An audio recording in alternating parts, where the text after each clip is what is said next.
Good morning students. बेटा पिछले lecture में आप लोगों ने पढ़ा था भी जो फिजिकल प्रॉपर्टीज थी और जो केमिकल प्रॉपर्टीज थी मैटर की, और जो केमिकल प्रॉपर्टीज हमारी चल रही थी उसमें अप्रोक्सीमेट हम जो है टाइप्स ऑफ मेटल तक कर चुके थे भी मेटल किसे कहते हैं, नॉन मेटल किसे कहते हैं और मेटलॉइड्स किसे कहते हैं। आज जो हम करेंगे वो बेटा हमारा जो टॉपिक है वो है कंपाउंड किसे कहते हैं। आप क्या पढ़ रहे हैं? कंपाउंड। कंपाउंड किसे कहते हैं बेटा? देखिए पिछले लेक्चर में आपने देखा भी एलिमेंट जो थे बेटे या जो प्योर सब्सटेंस थे, हमने कहा था भी वो एक ही प्रकार के एटम से मिलकर बने होते हैं, इसलिए हम उन्हें प्योर सब्सटेंस कहते हैं। बेटे जो आपका कंपाउंड है ये भी एक प्योर सब्सटेंस होता है, लेकिन ये जो है दो या दो से ज्यादा जो एलिमेंट्स होते हैं उनसे मिलकर बना हुआ होता है। ठीक है बेटे, तो हम कंपाउंड की डेफिनेशन अगर देना चाहे तो हम क्या कहेंगे भी it is the combination of two or more elements combined together. आपस में एक दूसरे से ये जुड़े होते हैं बेटे एक फिक्स रेशो के अंदर, और अगर हम इन्हें कोई केमिकल चेंज करें तो दोबारा वापस एलिमेंटल फॉर्म में भी लेके आ सकते हैं। तो एग्जाम्पल के लिए आप जैसे कह सकते हैं भी कंपाउंड में CaCO3। अब आप देख सकते हैं भी जो ये हमारा कंपाउंड है CaCO3, इसमें एक तो बेटे आपके पास है कैल्शियम, एक इसके अंदर आपने क्या ले रखा है कार्बन, और एक इसमें आपने क्या ले रखा है ऑक्सीजन। सेम वे में अगर आप कहते हैं भी आपके पास है वाटर, तो इस वाटर के अंदर भी बेटे क्या कर रहे हो आप भी हाइड्रोजन है और ऑक्सीजन है, और ये आपस में जुड़ रही हैं जिसके कारण जो वाटर मॉलिक्यूल है प्रोड्यूस हो रहा है। तो देखिए हम कैसे बनाएंगे भी आप कहते हो H2 प्लस O2 और ये बेटे क्या बनता है वाटर। तो हम ये कहते हैं भी जो ये वाटर है बेटे इसमें इसके एटॉमिक मास ऑफ एलिमेंट के अकॉर्डिंग जो हाइड्रोजन है उसका एटॉमिक मास बेटा कितना है 2, और जो ऑक्सीजन है उसका एटॉमिक मास कितना है 16। तो यहां 2:16 आ गया, और 2 को अगर कॉमन लिया जाए तो 1:8 आ गया बेटा। तो यहां पर जो वाटर मॉलिक्यूल है वो एक फिक्स रेशो में किसमें 1:8 के अकॉर्डिंग आपस में कंबाइंड है, तो उसे हम क्या कहते हैं कंपाउंड कहते हैं। फिर बेटा इसके बाद आ जाता है टाइप्स ऑफ कंपाउंड। भी जो ये कंपाउंड्स हैं कितने प्रकार के हैं, टाइप्स ऑफ कंपाउंड। तो जो टाइप्स ऑफ कंपाउंड है बेटे इसमें फर्स्ट आपका जो है वो है इनऑर्गेनिक कंपाउंड। इनऑर्गेनिक कंपाउंड किसे कहते हैं? तो बेटा जो नॉन लिविंग थिंग्स होती हैं उन्हें हम क्या कहेंगे इनऑर्गेनिक कंपाउंड्स कहेंगे। जो नॉन लिविंग थिंग्स हैं जैसे कि आप एग्जांपल ले सकते हो रॉक्स, ठीक है बेटा, मिनरल्स जो हमें अर्थ क्रस्ट से प्राप्त होते हैं, मतलब कि आप ये कह सकते हो जिसके अंदर जीवन नहीं होता वो क्या है इनऑर्गेनिक कंपाउंड है बेटे आपके। और जो सेकंड पॉइंट इसमें आ जाता है वो है बेटा आपका ऑर्गेनिक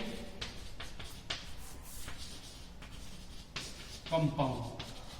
अब इसके नाम से ही पता चल रहा है बेटे ऑर्गन, मतलब जो प्लांट्स हैं, जो एनिमल्स हैं, ह्यूमन बींग्स हैं, ये सभी क्या है लिविंग बींग्स हैं बेटे, ठीक है। और इनके अंदर जो ये ऑर्गेनिक कंपाउंड है ये प्रेजेंट होता है। एग्जांपल के लिए आप कह सकते हो कार्बोहाइड्रेट्स,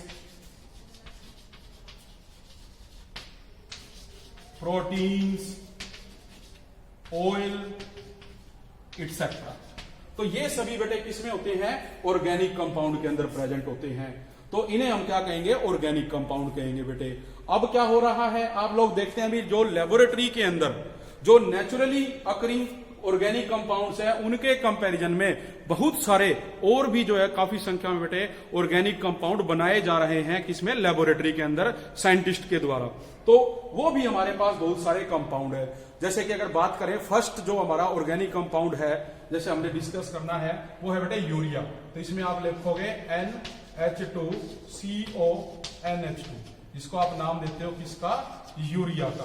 तो ये हमारे पास बेटा देखो इसमें क्या कार्बन आ गया, और लास्ट जो अपनी क्लास थी उसमें आपने कार्बन इन इस कंपाउंड में पढ़ा भी था भी जो हमारे पास कार्बन कंटेनिंग कंपाउंड है उन्हें ही हम क्या कहते हैं ऑर्गेनिक कंपाउंड कहते हैं। तो ये हमारा क्या कहलाएगा कंपाउंड के बारे में कहलाएगा बेटा। नेक्स्ट टॉपिक जो आपका है देखो वो है मिक्सचर। जैसे कि अभी आपने पढ़ा भी कंपाउंड बेटे दो या दो से ज्यादा एलिमेंट से मिलकर बना हुआ था और वो आपस में कंबाइंड होते हैं फिक्स रेशो में। परंतु जो मिक्सचर की बात कर रहे हैं इसके अंदर भी आप क्या देखोगे भी दो या दो से ज्यादा एलिमेंट या जो कंपाउंड है वो बेटे एक दूसरे में क्या होते हैं, मिक्स होते हैं, बट वो केमिकली कंबाइंड नहीं होते एक दूसरे के अंदर। तो उसे हम क्या नाम देते हैं, मिक्सचर का नाम देते हैं। और जो ये मिक्सचर बेटे आप देख रहे हो, इसके अंदर जो उनकी आपस में जुड़ने की क्षमता है वो भी एक फिक्स रेशो के अंदर नहीं होती, इसलिए हम उसे क्या कहते हैं, मिक्सचर कहते हैं। तो उसी तरह जैसे हमने देखा कंपाउंड के टाइप्स थे, हमारे पास जो मिक्सचर है बेटे इसके भी टाइप्स हैं, टाइप्स ऑफ मिक्सचर। तो जो टाइप्स ऑफ मिक्सचर है, फर्स्ट बेटे आप इसमें देखोगे होमोजीनियस मिक्सचर। होमोजीनियस बेटे कौन से होते हैं, जब हम दो एलिमेंट या कंपाउंड को मिक्स करें और आप उसको माइक्रोस्कोप की सहायता से भी ना देख पाओ तो वो क्या कहलाते हैं, होमोजीनियस। मींस वो एक दूसरे के अंदर यूनिफॉर्मली थ्रो आउट हो जाते हैं, जिसे हम नहीं देख सकते। जबकि आप बात करोगे दूसरी, वो है बेटा हिट्रोजीनियस मिक्सचर। जो हिट्रोजीनियस मिक्सचर है बेटा, इसमें भी हम बात कर रहे हैं भी जो दो एलिमेंट है उनको कंबाइन करेंगे या कंपाउंड को, परंतु इनको आप बेटे जो है नेक्ड आई से भी देख सकते हो, यहां में माइक्रोस्कोप की भी आवश्यकता नहीं पड़ेगी। क्यों? क्योंकि जो होमोजीनियस मिक्सचर था, जैसे आपने मान लो मिल्क के अंदर बेटे वाटर मिला दिया, तो इनके बीच में कोई अलग से बाउंड्री नहीं क्रिएट होती। बट अगर आप हिट्रोजीनियस मिक्सचर में मान लीजिए सैंड है और इसको मिक्स करते हो वाटर में, तो आप देखेंगे भी ये पानी था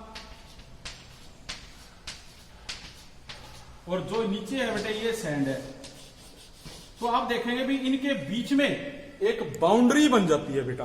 तो ये तो हमें देखिए वैसे ही दिखाई दे रहे हैं, इसलिए हम कहेंगे भी ये यूनिफॉर्म थ्रू आउट नहीं होते, इन्हें कहा जाता है हिट्रोजीनियस मिक्सचर। तो ये हमारे पास किसके आ गए बेटे, मिक्सचर के टाइप्स आ गए। अगला टॉपिक है डिफरेंस बिटवीन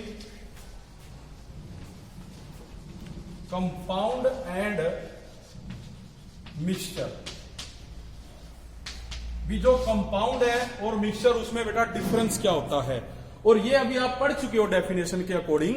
भी देखिए अगर हम कहें कंपाउंड में, फर्स्ट पॉइंट हमारा अगर हम कहें कंपाउंड में, तो बेटे ये क्या होते हैं, यूनिफॉर्म होते हैं थ्रू आउट। ठीक है, आप क्या लिखोगे, यूनिफॉर्म। लेकिन अगर हम मिक्सचर की बात करें तो हम यहां बेटे कहेंगे डू नॉट यूनिफॉर्म। ठीक है बेटे। नेक्स्ट पॉइंट आ जाता है दूसरा। अभी जैसे आप देखते हो भी आप शुगर को वाटर में डिसोल्व करते हो, तो उसके अंदर हमें पता ही नहीं चलता, मतलब ये भी वो अपनी आइडेंटिटी लॉस कर देता है। मतलब आप क्या कहोगे, identity loss.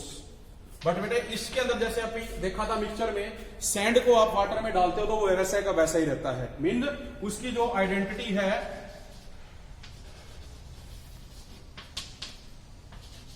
Do not loss, वो लॉस नहीं होती। तीसरा पॉइंट अगर बात करें बेटे, fix ratio, fixed ratio, but इसके अंदर do not in fix ratio. इसमें हम फिक्स रेशो से कह सकते हैं भी ये जुड़े हुए नहीं होते। फोर्थ पॉइंट में अगर आप बात करो इसके अंदर बेटे, तो आप ये कहोगे भी इन्हें हम फिजिकल चेंज की सहायता से अलग नहीं कर सकते। बट अगर हम ये कहें भी जो मिक्सचर है इसमें हम जो है केमिकल चेंज की सहायता से जो है अलग नहीं कर सकते, फिजिकल चेंज की सहायता से अलग कर सकते हैं। मीन्स इसमें आप क्या कहोगे, chemical change involved and in this physical change involved।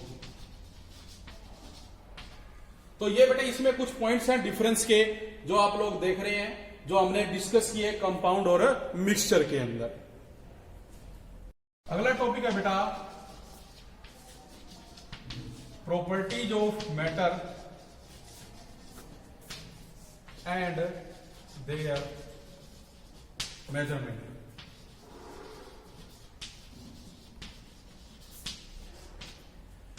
भी जो मैटर है बेटे उसकी कौन कौन सी प्रॉपर्टीज है जिनकी सहायता से हम उसकी मेजरमेंट करते हैं बेटा। तो आप देखेंगे भी यहां पर बेटे दो प्रकार की मेजरमेंट आएंगी। फर्स्ट तो होती है फिजिकल और सेकंड है बेटा केमिकल। फिजिकल में आप देखेंगे भी उसका colour, order, melting point, boiling point, ये कुछ प्रॉपर्टीज है जिसकी सहायता से आप मैटर के बारे में बता सकते हो बेटे। लेकिन जो केमिकल प्रॉपर्टीज है बेटे उसमें आप क्या कहते हैं भी कुछ ऐसी केमिकल रिएक्शंस होती हैं जिनकी सहायता से आप क्या करोगे उस मैटर के बारे में बताओगे। तो ये हमने 10th क्लास में भी डिस्कस किया था भी जो रिएक्शंस थी बेटे, जैसे आपने पढ़ा था सब्स्टिट्यूशन रिएक्शन, डिस्प्लेसमेंट रिएक्शन, उसके बाद आप कह सकते हो बेटे एक्सोथर्मिक रिएक्शन, एंडोथर्मिक रिएक्शन, इसके अलावा और भी हैं।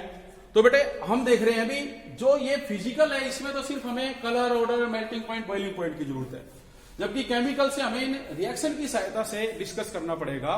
तो आप देखेंगे भी इस चैप्टर में हमें जो फोकस करना है अपना वो फिजिकल प्रॉपर्टीज पे करना है, केमिकल प्रॉपर्टीज पे नहीं करना है। इसको हम करेंगे बाद में डिस्कस।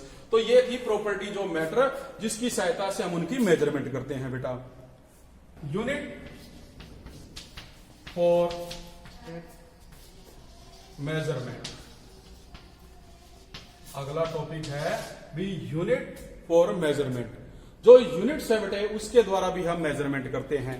किस तरह से देखिए आप लोग देखते हैं, आपने 10th में भी बेटे फिजिक्स में भी न्यूमेरिकल किए थे, उसके साथ हम यूनिट्स लगाते हैं। या मार्केट में जाते हो कोई भी चीज लेने के लिए तो उसके साथ हम उसकी क्वांटिटी के बारे में बताते हैं। अब मार्केट में जाके आप उसको ये कहते हो भी एक कपड़ा दे दे, तो ये तो बेटे सही बात नहीं है। हम उसे कहेंगे भी 1 मीटर या हाफ मीटर, जो कि एक यूनिट है। जैसे एग्जांपल के लिए आप ये लिखिए भी 2 मीटर। इसमें जो 2 है बेटे अपना ये क्या है, न्यूमेरिकल वैल्यू है, जबकि जो मीटर है इसमें ये यूनिट है। 2 क्या है, न्यूमेरिकल वैल्यू, जबकि m क्या है बेटा, हमारी यूनिट। मतलब जो ये यूनिट है ये पूरी तरह से क्लासिफाई करती है किसी की भी सब्सटेंस की मेजरमेंट को। अगर ये ना हो तो हमें पता ही नहीं चलेगा। आप एक शॉप पे गए, आपने उसको जाके कहा भी 1 डजन मीन्स 1 दर्जन केले दे दीजिए, और एक आप उसको जाके कहते हो भी 1 केला दे दीजिए, तो मीन्स वो नहीं समझ पाएगा। मतलब जो यूनिट है वो उसके लिए जरूरी है, वो हमें जब बतानी ही पड़ेगी, उसकी सहायता से वो हमें सही जो है क्वांटिटी दे पाएगा। तो वो हमारे पास क्या रहेगा, यूनिट रहेगी। किसके लिए, मेजरमेंट के लिए किसी भी सब्सटेंस की। तो ये चीज आपको करनी पड़ेगी बेटा इसके अंदर।